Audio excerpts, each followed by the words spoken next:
Wow, that is awesome. What's up, guys? This is Nathan with Sickcars and Trucks. Hope you're having a great day. Today we are checking out and going on a ride in a 1956 Chevy Gasser powered by a blown Bigblock. This is one of my favorite cars from Cruising the Coast 2024, and come to find out, he actually lives right here in my small hometown of Gun Barrel City, Texas. So I asked him if he'd be interested in doing an interview and a ride along, so he should be pulling up any minute. I am super excited to show you guys this car. Let's get to it.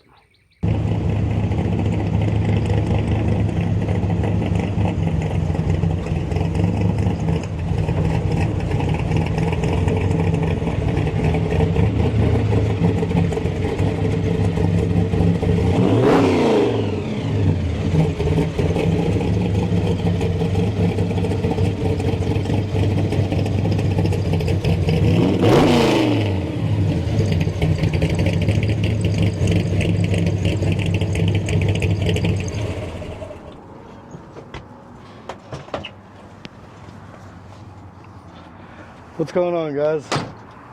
John DeShazo here. I'm gonna give you a little rundown of my 56 Gasser today. I've had the car about 2 years. It's a work in progress. It's a little, this car was built a few years back as the body wise, and then I've just added my touches to it, being the billet specialty wheels, front and rear. We've changed the whole core support here for a cold case, full Trifive bolt-in core support. It's a GM 671 blower here, topped with AED 750 carburetors. Elderbrock aluminum heads to top off the 498 stroke Bigblock here. Dude, this thing sounds so good coming down the road. I heard you from a few blocks away. Thank you. You hear it rumble, and any gearhead just gets excited when you hear that rumble coming. Oh yeah. Especially before you can see it, you're like, "What is it? What is it?" Well, obviously, I knew what it was, but it's so sick hearing it coming down the road. Oh, it's the sound is part of the experience for sure. Yep, no doubt.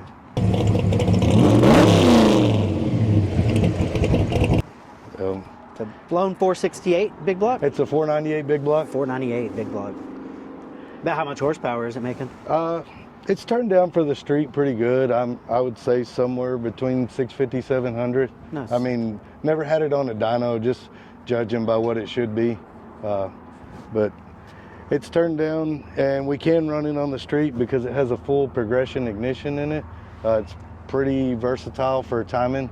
It does timing by boost. Pretty good setup for street use. I really like it. I use it on a lot of them. I was very happy with using it with the boost application here. And then when you move on back, drivetrain wise, it has a Tremec TKX 5-speed in it.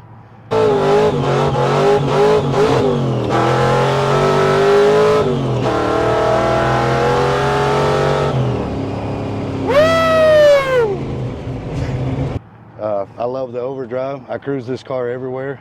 This car is, 8-hour trip, 10-hour trip, car has no problems. So this was one of my favorite cars at Cruising the Coast last year, and it was so crazy because I posted a video of the car on Friday. Right. Ran into you at the cruise here in town, which, how far are we away from Biloxi? About we were 8.5 hours. 8.5 hours from here. So 8.5 hours from where I originally saw the car at. Right. Ran into you at the little cruise here in our hometown of all places. Right. And now here we are. It's pretty cool how that turned out. Oh man, it's crazy. The people that you meet, no matter where you go, and usually the people you meet, you know them by their car.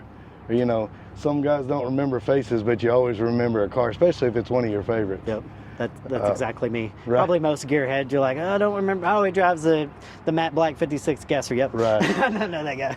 And I guess the 56. I mean, since I was a kid, the 56 has been one of my favorites. My grandpa turned me on to the old 50s, Tri-5s and all that, and riding in them, and it stuck with me. I always knew I would have one. Didn't know I was going to make it a Gasser. The Gasser came in later. Just seeing the cars from that era, I guess the old school era is what made me more attracted to the cars than a lot of the newer ones. Being it was a race car or a street car, and it's just cool to drive. And not many people like to drive them, so it's a little bit more of a cool factor, especially if you can get them set up right. I mean, I've changed a few things on the geometry of the suspension from what it originally was, and put it has QA1 adjustables all the way around it, so we kind of line the drive line out where it drives, where we can cruise it, or we can adjust them back and we can play with it, you know. And if we decide to put the party pulley on it and play with it, well, we can tune it a little bit different on the suspension and have a lot of fun. Nice. So it's just an enjoyable car to have out on the street and be able to play with. You can jump in this car and comfortably cruise wherever you want across the United States, probably. Yeah. I mean, it's been to Louisiana, it's been out West Texas, it's been Biloxi, you know, it's been as far as it needed to go, you know, and I wouldn't have any problems with driving it daily. That's so cool. And you drove this out to Biloxi to cruising the coast last year from here? Yes. Wow. Yeah, I drove it straight out. That's why you probably put 20 hours on the car at least by the time you got back home? Yeah. After cruising around for the week? Yeah. Man, that is so cool. In a 56 Chevy Gasser, I'm sure you get tons of thumbs up in this thing. Everywhere you go. Yeah, and I mean, a lot of the stickers that I have on here were original, you know, old for the car.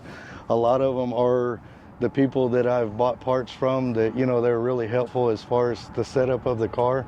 I have anywhere from the AEDs to the brakes, the progression ignition. Alky diggers has helped me a lot for linkages and stuff for my blowers to get them set up the way that I want, you know. A little message and they reply back, and you know, good guys to work with. Quick Performance, they set up everything on the rear end when I had asked them. I broke 2 axle bearings at Biloxi playing around. Me and some friends were having a little bit better of a time than we thought, and I broke a couple bearings, you know, and man, they were right there on the spot. They just happened to be there, brought me parts to fix the car on the spot. Wow, that's awesome. That's great customer service there. Yes, and you know, a few of our friends knew them and hit them up, and they brought stuff down, fixed it. I was able to get it fixed. Got back home after the trip down there, send messages with parts I needed. Within the week, I had parts back on it. Wow, very cool. That's awesome. So, you know, so if I throw their sticker on there, it's because it's tried and true, and it holds hours of abuse. Awesome. Well, it means a lot to me that you have the Sickcars and Trucks sticker on there. Yeah, so man, that's very cool. Following y'all, whether it's on Insta or Facebook or on YouTube, I mean, you get to see the cars that you wouldn't normally see, and that's what I enjoy. You know, with whether it's something that somebody put together because that was their vision, or something that somebody just enjoyed. I mean, you know, from maybe their childhood. So that was things that I liked about the channel and wanted to be a part of it. And you know, and like we didn't get to meet at Biloxi. You know, vaguely said hi, but didn't get to meet. And once I got a chance to actually meet and talk, and you know, it was more enjoyable. It was a car guy, you know, and not just somebody that was doing it for fun, you know. A lot of these people that create content, it's not really their passion. It's more of a job. For me, I live and breathe this stuff. Right. So thank you thanks for the kind words. That means a lot. Yes. To say that and put my sticker on your car amongst these other these other great stickers and companies. So before we started, you were telling me a cool story about the window tint. So when I originally bought the car, before I started doing anything to it, I noticed the car had the, I would say, period correct Gasser tint, and it was a different color, and I didn't know who did it, and I was wanting to go find who did it or find somebody that could do it. Well, I just happened to find his sticker here, Tint Masters from Corsicana, Texas. Well, he originally tinted this car back in the day when it was tinted. And so I walked into his store to ask him about the car, about tinting the car, and noticed that he had 2 banners of my car on the wall. Dude, that is so cool. and it was like, wow, I was about to ask you about that car, but you already know it. And so I started telling him what I wanted to do with changing it to red and getting the car set up. And by the time we had all finished all of our discussion and everything, he was as stoked as I was to even see the car again, for one, but to be able to do what he originally wanted to do years ago with the red tint. And then being able to see the car and come back as a repeat customer after all those years for the same car, not for me, but you know, it made another friend because he's also a car guy. And so we stay in touch, and you know, and he checks out the car, you know, whether it's posted somewhere or if I'm driving it somewhere, he'll shoot me a message and go, man, I love seeing that car out. I seen that car, man, I love seeing that car on the street. And so it's a good feeling to me that, you know, we can make friends just through, you know, a part or a piece, or, you know, or make another friend that you would have never met somewhere, just, you know, from a little advertisement. Yeah. You know, and it's just part of the car scene. If somebody gets a sticker out there or a name out there, and you get to know that guy through maybe a little story like this, you know, it makes the day go by, but it also makes for a good conversation piece. But, you know, the car has a little history of being around, and that's why I actually kept the car, you know, kind of the way it was, and just revived and built what I wanted out of it, you know, and because people knew the car before I had it, and just kind of keep it alive, you know, throughout the years. So how long has the car been here around Gumboro, Cedar Creek Lake area? I think the original would have probably been somewhere between 15 to 20, the stories that I had. And I've had it here in Maybank for 2.5 years. That's so cool. That has to be really cool for people that thought the car didn't exist anymore. It was gone, and then here it is showing back up, and obviously in good hands. Because I drove 10 hours to get the car. It was down on the coast. It was down 40 miles out of Corpus. Oh wow! So it made its way down there. And it made its way to the coastline, and I drove down to get it there. I just happened to see it, and I liked the look of it, and I saw my vision of what I wanted, but I could use that platform. So is there something about the 56s in particular that draws you to them, other than the 55 and 57, or? Just like I said, my grandpa having them when we were kids. He had 56s. And then the 56 was always my favorite because of the full grill. And then not only the full grill, but a lot of people don't know, but the factory, the gas fill's here. Oh wow! So that's not on the 55 or 57s. No, the 55 is a gas door here. The 57 is chrome here, and then it opens up in the top. Very cool. This is the only fold-out tail light. I just learned something new. So hopefully the viewers watching this learn something also. The 57 is a fold-out, the chrome piece. What other differences are there? Are there any trim differences other than the different? Well, like the 56 has the curve line down. The 55 would have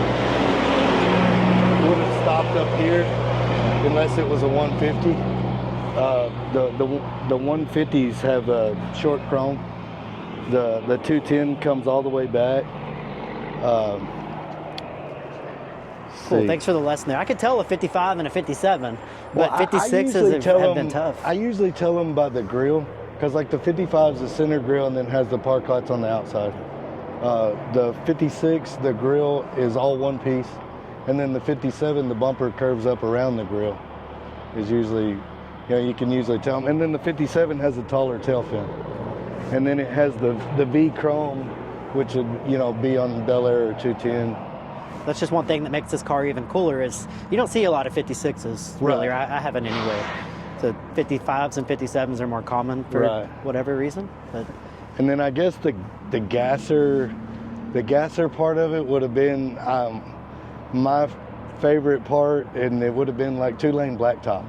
I mean, that car was a 55, but just that era of car and the way it was, and, you know, street and strip car, and they drove it everywhere. And that's kind of what I wanted for this. I wanted to be able to drive it everywhere and race it if I wanted to on the street, you know, and while I was going, and have fun with it. Like I said, the 56 was always my favorite, but I guess the Gasser style to me came from that, you know, being that era of car. So you're living that in real life. Like right. A lot of people's dream right here. I try to. I drive it to Dallas. I've drove it to Fort Worth. I've drove it to Arlington. We're about an hour from Dallas, about an hour and a half from Fort Worth, where we're at. Yeah, I drive it there and back, so like a 3-hour trip, you know. We've taken off in the morning and went to Shreveport, went on the boardwalk down there, and then turned around and drive it right back that afternoon. Nice. There's not much cooler than that to me. A hot rod like this, you can just jump in and drive anywhere that you want comfortably. Right. And reliably. Like that's... A lot of people don't even do that in their daily drivers. So. Right. That's and it really cool. You know, it's got pretty comfortable, kind of period correct interior. It, you know, the seats are different. A lot of people they recognize the seats, and these seats are kind of unique. They would be out of like an older Monte Carlo, or Oh wow, it's got swivel in it. it has Very the cool. GM swivel bucket, so you can get it in and out kind of easy. Nice. And they're super comfortable. They slide. They kind of sit where you want to sit, and So what did the swivel seats come out of? they would have been out of like a Monte Carlo and that. Did you put them in, or were they in No, the they car were already? in here, and Wow. and I kind of like the air of everything, the way it was set up, so I kept it. Dude, that just earned a lot more cool points. that was really cool. I changed to the old, the metallic style steering wheel. It's got analog odometer gauges in it. Everything lights up red at nighttime. The Mr. Horsepower shifter ball, kind of wanted to keep the 4-speed look, even though it is a 5. Everything else is pretty basic. The only thing that we do have that is a little newer than everything else is the radio over there. Yeah. But I didn't want to do a bunch of wiring and stuff, so I took the old radio out, put this radio in it just so I'd have a plug to charge stuff with, and we can listen to the tunes going down the road. Yeah, you got to have the tunes when you're cruising, especially put the miles on it like you do. Yep. So what all have you changed on the car since you've had it? You've changed the wheels, right? I've changed the wheels. I built the exhaust on it. We cut the original headers off, and I put the 4-inch elbows on them, V-bands. These are hooker side pipes actually, and I lengthened them and then put the 4-inch slip-in hooker Hustler high flows in it. I've changed the rear end to a quick. They're set up with 35 spline axles. I changed the rear disc brakes out, upgraded the front brakes, changed the wheels, kind of kept the same tire setup. I changed the Bigblock, changed to the Tramic TKX 5-speed, the newer version. Let's see, and it has a .64 overdrive, so it cruises good. I mean, 75, 80 mile an hour, you can one-hand it, and it cruises like a dream. To me, it does. Awesome. A lot of people don't like driving them, or they're not used to driving them, but I love the way it drives. That's so I've changed the full core support setup. It had a stock core support in it. I bought the full cold case setup to put in it. Love it. I mean, with the Bigblock, the supercharger, everything there, when I was at Cruise the Coast, I was waiting to check in. 4 hours in traffic, it never got above 185. Wow. I mean, we just sat there and idled the whole time. People were giving me thumbs up, and then they would come up there and they'd say, "Man, we're just giving you thumbs up because we're surprised that thing's still idling." Yeah, that's very impressive. I mean, I was super happy with it, but I think it's also a combination. The motor's set up right, everything's kind of detuned a little bit to be on the street, and when you wick it up a little bit, you can tell a difference in the temperature, but it's not any crazier with that big radiator. It still cruises around. I've run around with the pulley 9% over, running around, just doing a little cruising and playing and having a good time and burning off, and make a 40-50 mile cruise with it 9% over, and it still stays the same temperature. Nice. So I was super happy with that. Yeah. What more could you ask for? This is like the perfect ultimate hot rod. Yeah. I didn't have anything, front bumper wise that I really wanted. I bought this kit from Real Steel. It's their spreader bar kit, and I put that in there. I just kind of wanted the slick look on the front end. Didn't want a full bumper or anything, so I changed it to that.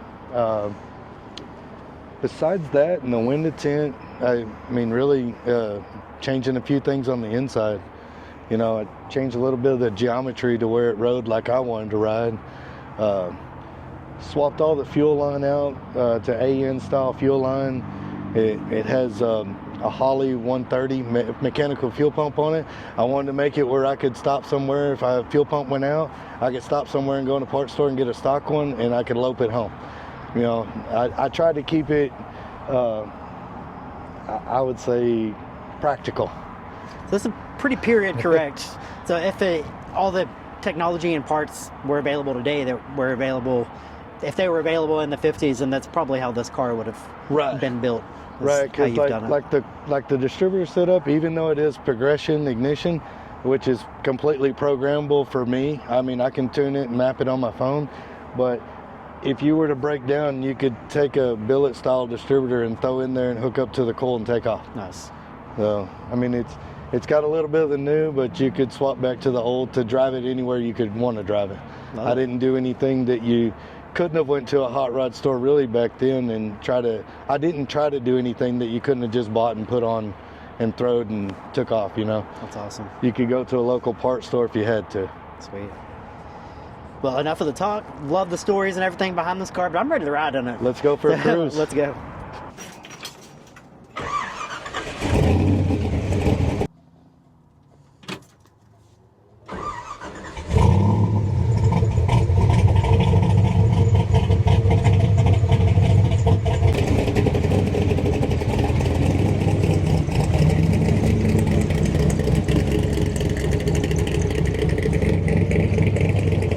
It's just an enjoyable ride wherever you're cruising. We can jump out on the highway and we'll cruise for a little bit, and then we'll come back, kind of bang on it.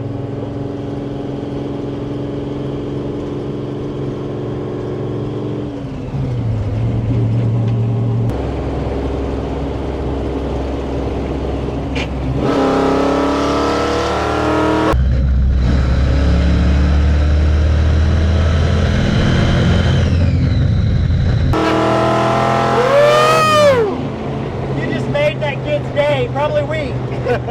He's gonna want a 56 Chevy Gasser now. That is awesome. That's what it's all about right there. Hell yeah.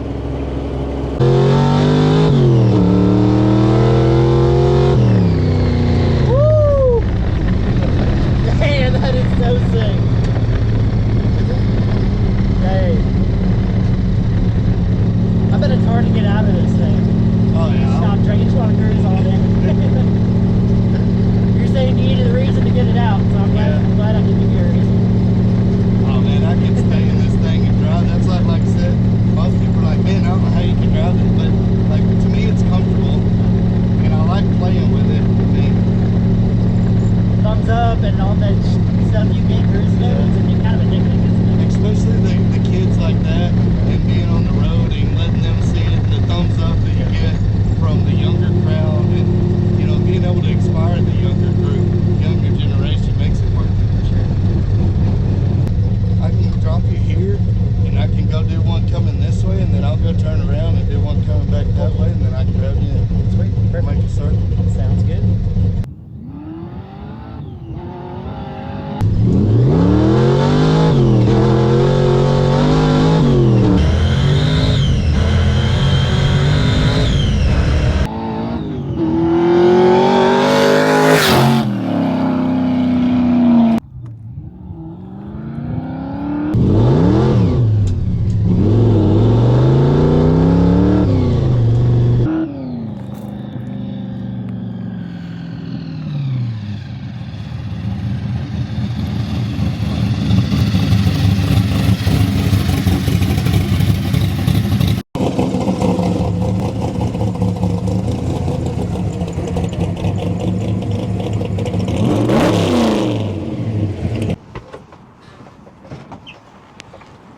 And this thing just looks mean, sounds mean. It is 100% the full package. So, thank you so much for your time today. Yes, sir. Really cool to be able to do this right here in our hometown. Travel all over the country, and here we are right here living 20 minutes from each other. So, well, I've enjoyed it. It's fun. It's fun to get out and just beat on it a little bit and have a good cruise and play around and, you know, meet new people and, you know, and let them enjoy the car too. Yep, for sure. We appreciate it. Yes. Do you have a YouTube channel or social media that people can follow you at? Yeah, it's DeShazo's Hot Rods. How do you spell at YouTube? DeShazo? It's DESHAZO. Cool. Hot DeShazo's Hot Rods. Hot Rods with a Z. Hot Rods with a Z. Check them out on all social media. Give them a subscribe on YouTube. Please hit the like and subscribe button. Thank you for watching. We'll see you on the next video.